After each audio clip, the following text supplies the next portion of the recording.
Hello everyone, welcome back to my YouTube channel. So student, जो आज की video regarding competitive exam को लेके है। अगर एनी कॉम्पिटिटिव एग्ज़ाम लाइक कोई भी हो, लाइक पटवारी का हो या एक्साइज टैक्सेशन का जो गवर्नमेंट एग्ज़ाम आ रहा है, मतलब जो अपकमिंग जो भी आपके गवर्नमेंट एग्ज़ाम आएंगे उनकी आज जो हम स्ट्रेटजीज़ जो है वो डिस्कस करेंगे कि हमको कैसे प्रिपरेशन करनी चाहिए। जैसे कोई गवर्नमेंट एग्ज़ाम हो, सम टाइम कई न्यू स्टूडेंट्स होते हैं, लाइक उनकी ग्रेजुएशन कंप्लीट होती है या फिर आफ्टर पोस्ट ग्रेजुएशन कई स्टूडेंट जो है वो प्रिपरेशन करते हैं, जैसे कि हमें क्या स्ट्रेटजी फॉलो करनी चाहिए। ठीक है, तो लास्ट तक बने रहना, क्योंकि मैं बहुत चीज़ों आपको क्लियर करूँगी कि क्या क्या आपको कहाँ कहाँ से पढ़नी चाहिए। जैसे आज जो मैं डिस्कस, क्योंकि ओवरऑल PSSP का जो भी एग्ज़ाम होता है उनका जो ओवरऑल सिलेबस होता है वो सेम ही होता है। ठीक है, तो कुछ थोड़ा बहुत डिफरेंस होता है, ऐसे नहीं है कि बहुत ज़्यादा डिफरेंस होता है, बहुत माइनर सा डिफरेंस होता है, बट उसके लिए ध्यान से आप सारी वीडियो को देखना है। इससे पहले लाइक और सब्सक्राइब ज़रूर कर देना, ताकि आपको न्यूली नोटिफिकेशन अपकमिंग कोई भी नोट्स आपको चाहिए तो भी आप कमेंट करके बता सकते हो, मैं आपको होपफुली वो प्रोवाइड कर दूँगी। ठीक है, तो अगर आपको कोई भी डाउट, एनी डाउट, तो आप कमेंट सेक्शन में पूछ सकते हो, कोई भी एनी डाउट। ठीक है, सो सबसे पहले है strategy for upcoming PSSB exam. ठीक है, तो मैंने अपने बिहाफ पे सारे आपको एक एक चीज़ क्लियर करके यहाँ पे लिख के बताई है। सो ध्यान से इस वीडियो को ज़रूर देखना। जैसे आपके coming exam Patwari, police constable, excise and taxation inspector का है। ठीक है, तो इसका मैं अकॉर्डिंग टू सिलेबस आपको कैसे कैसे प्रिपरेशन करनी चाहिए वो आपको सारा डिस्कस करूँगी। देखो, फर्स्ट ऑफ ऑल है आपके टोटल सब्जेक्ट में साथ साथ मेंशन करूँगी। अब जो गवर्नमेंट एग्ज़ाम हो रहे हैं उसके लिए सबसे पहले एक पेपर ए होता है। ठीक है, उसमें बोलते हैं पंजाबी क्वालिफाइंग एग्ज़ाम बोलते हैं उसको। पंजाबी क्वालिफाइंग एग्ज़ाम का मीनिंग यही होता है कि जैसे आपको 50 मार्क्स का जो है वो प्रोवाइड करेंगे। ठीक है, होता पेपर ए और पेपर बी एक दिन ही होता है। ऐसा नहीं है कि क्वालिफाइंग एग्ज़ाम जो एक डे होता है और पेपर बी जो है वो सेकेंड डे होता है, ऐसा कुछ नहीं है। जो पेपर ए है क्वालिफाइंग एग्ज़ाम, दैट मीन्स आपको 50 मार्क्स में से आपको 24 मार्क्स या 25 मार्क्स इतने लेने होंगे, तभी आपका जो पेपर बी वाला प्रोसीजर है वो आपका चेक होता है। नहीं तो अदरवाइज़ आपका अगर 50 में से 24 मार्क्स नहीं आएंगे तो पेपर भी आपका चेक ही नहीं होगा, चाहे आप पेपर भी कितना भी अच्छा क्यों ना कर लो। ठीक है, सो इसलिए आपको पंजाबी बहुत कंपलसरी है कि आप अच्छे से पढ़ना, क्योंकि पंजाबी ये मत सोचो कि पंजाबी की हम पंजाब में रहते तो पंजाबी इतनी वो नहीं है कि हमें तो आती है ना, ऐसा कुछ नहीं है। सम टाइम आपको आते होंगे, बट आप जब एग्ज़ाम में बैठते हो तो आपका प्रेशर जो होता है, माइंड प्रेशर होता है, बहुत जल्दबाजी में कई क्वेश्चन के आंसर ही आप गलत कर देते हो। ठीक है, वो ध्यान से करना कि पेपर ए आपका क्वालिफाइंग एग्ज़ाम हो जाए, ताकि आप पेपर बी को अच्छे से कर सको। ठीक है, so next one is paper B में क्या क्या होता है। पेपर बी में सबसे पहले होते हैं general knowledge and current affairs, वो होती है आपकी 25 मार्क्स की। ओके, GK एंड CA जिन्हें बोलते हैं। Logical reasoning and mental abilities 25 marks. English आपकी 12 मार्क्स की होती है और Punjabi 12 marks. ICT that means computer आपका 9 मार्क्स का होता है। पंजाब हिस्ट्री एंड कल्चर आपकी 16 मार्क्स की होती है। ओवरऑल आपका होता है 100 मार्क्स जो है वो पेपर बी होता है, और 50 मार्क्स जो होते हैं वो पंजाबी के होते हैं। जो आपका क्वालिफाइंग एग्ज़ाम होता है उसके एड ऑन नहीं होते, बस वो क्वालिफाइंग ही माना जाता है। उसमें ये नहीं है कि आपको 150 के मार्क्स में से इंक्लूड करेंगे वो मार्क्स, ऐसा कुछ नहीं होता है। जो आपका पेपर बी का होता है 100 मार्क्स का, उसी में से आपको नंबर मिलते हैं। वो जो 50 मार्क्स वाला है उसमें से सिर्फ अकेले यही देखा जाता है कि आपके 24 मार्क्स आ गए हैं या नहीं आ गए। ठीक है, सो सबसे पहले हमने प्रेपरेशन स्टार्ट कैसे करनी है वो मैं आपको डिस्कस कर रही हूँ कि प्रेपरेशन करने के लिए आपको क्या क्या करना चाहिए। सबसे पहले प्रेपरेशन के लिए एक है कि आपको कंप्यूटर जो है वो 9 मार्क्स का आता है। ठीक है, सबसे पहले आप कंप्यूटर को प्रिपेयर कर लो, बट करना अपने टॉपिक वाइज है। ठीक है, अब सम टाइम में कई बच्चे जो है वो परचेज़ नहीं कर पाते, बुक्स भी नहीं परचेज़ कर पाते। ये नहीं है, अगर आपके पास पैसे, इनकम सोर्स है कि आप कोई जॉब करते हो, कई स्टूडेंट्स जॉब नहीं करते घर में ना, आप पेरेंट्स पे भी कितने डिपेंडेंट हो सकते हो। सो इसलिए यही मैं बोलूँगी, अगर आप सेल्फ स्टडी कर रहे हो क्योंकि जो न्यू स्टूडेंट होते हैं उनको तो 3-4 मंथ तो ऐसे ही लग जाते हैं कि वो यूट्यूब में देखते रहते हैं, क्योंकि यूट्यूब में इतना कंटेंट है ना, आप कहीं से भी कुछ भी ले सकते हो। बट उसके लिए आपको प्रेपरेशन के लिए 1 या 2 यूट्यूब चैनल ही देखने हैं। ये नहीं कि आप कहीं से कुछ कर रहे हो, कहीं से कुछ कर रहे हो, ऐसे आपका माइंड होगा डाइवर्ट, ठीक है।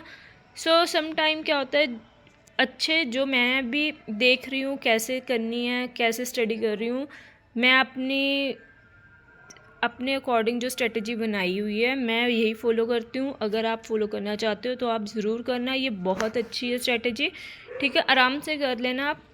कंप्यूटर जो ICT 9 मार्क्स का है, इसकी मैराथन थ्योरी जो है, अगर आपके पास टाइम नहीं है तो SBL इंस्टीट्यूट एक यूट्यूब है यूट्यूब पर आप वहाँ से देख सकते हो, ठीक है।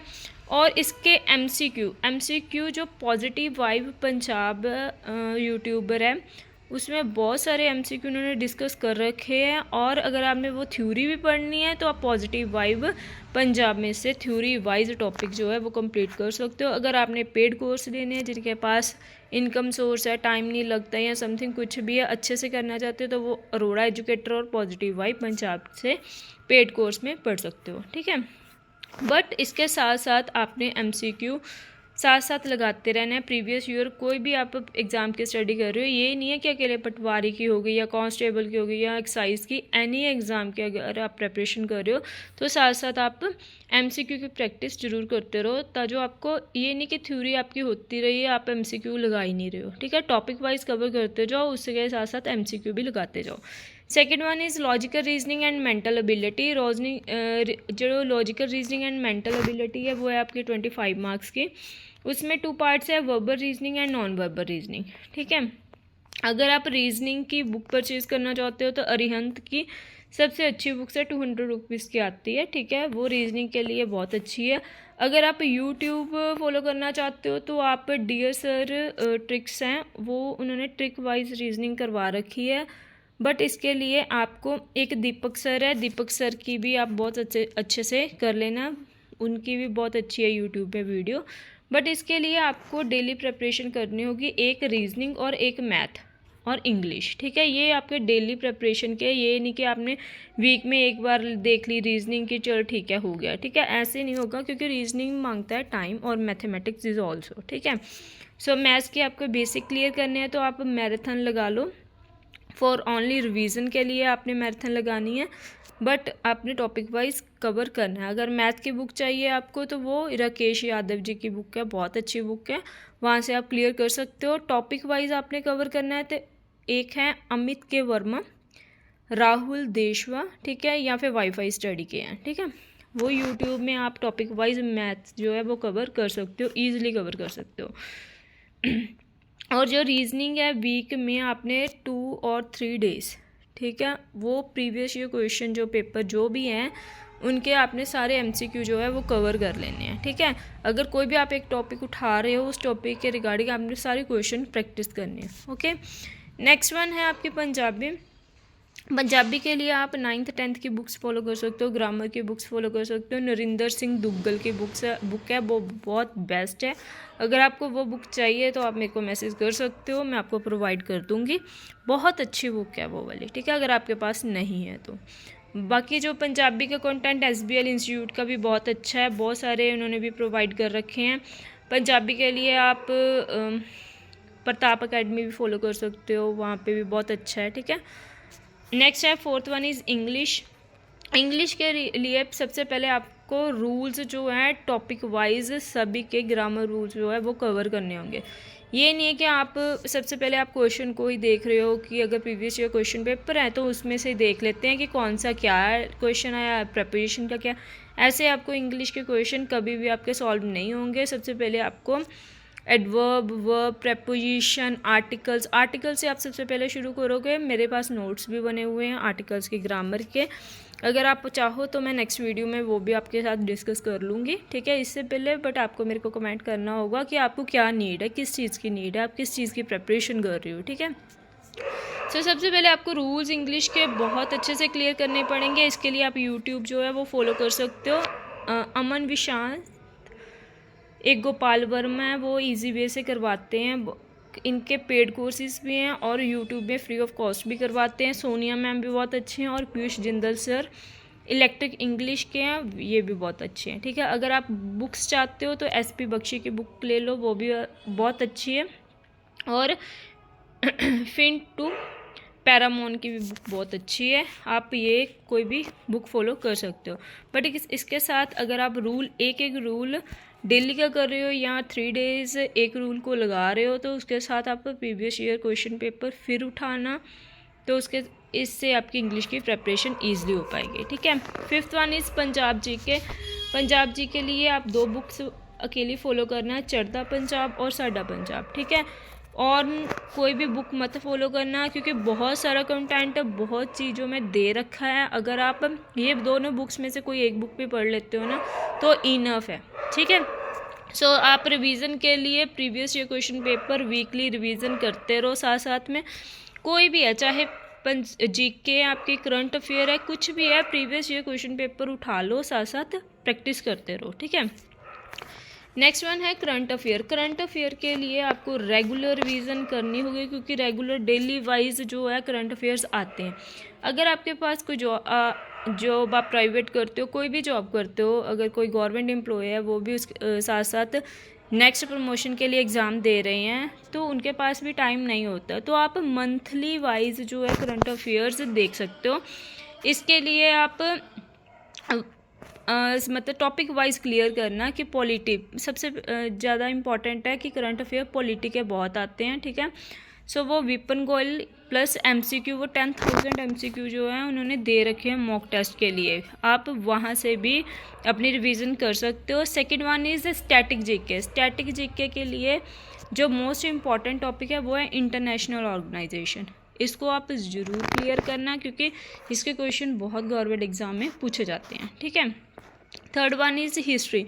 हिस्ट्री में 3 टॉपिक होते हैं, modern history, ancient history and medieval history. ठीक है, इनमें से पहले जो पूछे जाते थे क्वेश्चन वो मेडिवल हिस्ट्री से पूछे जाते थे, अब जो पूछने लगे हैं वो एशियंट हिस्ट्री से सबसे ज़्यादा पूछने लगे हैं। ठीक है, सो इसलिए आप एशियंट हिस्ट्री के क्वेश्चन ज़्यादा देखने आपने मॉडर्न, एशियंट और मेडिवल तीनों के हैं, बट सबसे इम्पॉर्टेंट अब एशियंट हिस्ट्री मानी जा रही है। ठीक है, so fourth one is economics. Economics आपने पूरी देखनी है, MCQ current affairs month wise देख लो अगर किसी के पास टाइम नहीं है। इन्वायरमेंट के रिगार्डिंग MCQ, कौन सा डे कब सेलिब्रेट होता है, ये सारा इंटरनेशनल पर्पस के लिए। Next one is 6th one is geography. Geography भी आप MCQ बेस्ड क्वेश्चन को प्रैक्टिस ज़रूर करना। ठीक है, और साइंस एंड टेक्नोलॉजी। समटाइम कई स्टूडेंट्स ऐसे होते हैं जिनकी बैकग्राउंड आर्ट्स से होती है, तो वो क्या करते हैं कि साइंस को छोड़ ही देते हैं। ठीक है, कि वो कहते हैं कि हमें साइंस तो आती नहीं क्योंकि हम आर्ट्स के हैं। ऐसा मत करो क्योंकि साइंस के क्वेश्चन भी गवर्नमेंट एग्जाम में बहुत पूछे जाते हैं, क्योंकि यहाँ पे तो एक क्वेश्चन के लिए भी मेरिट बनती है। ठीक है, तो एक क्वेश्चन भी आप नहीं करोगे तो आप पीछे रह जाओगे।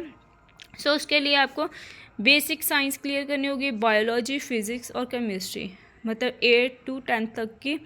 ये अगर आपके पास नहीं टाइम है ना तो साइंस की आप मैराथन क्लासेस देख सकते हो यूट्यूब से, बायोलॉजी, फिज़िक्स और केमिस्ट्री तीनों के सब्जेक्ट के।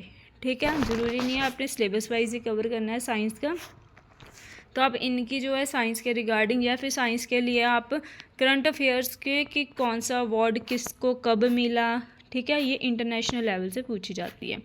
सो ये वीडियो थी मेरी स्ट्रेटजी अकॉर्डिंग कि कई स्टूडेंट्स को बहुत सारे डाउट होते हैं कि हम कैसे, क्योंकि कई स्टूडेंट अभी न्यू ही प्रिपरेशन करने स्टार्ट करते हैं, तो उनको यही नहीं समझ आता होता कि हम कैसे कहाँ से स्टडी करें। तो पंजाबी को आप लाइटली मत लेना, पंजाबी आपके लिए बहुत इम्पॉर्टेंट है।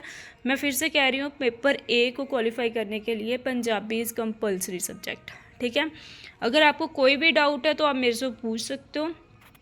इससे पहले आप चैनल को जरूर सब्सक्राइब करना क्योंकि आपको बहुत अच्छी वीडियो, अच्छे कंसेप्ट की वीडियो नेक्स्ट मिलती रहेगी। सो यही वीडियो आज की थी। Thanks for watching. If you learn something new today, make sure to like the video and subscribe to my channel for more educational content. Thanks for watching.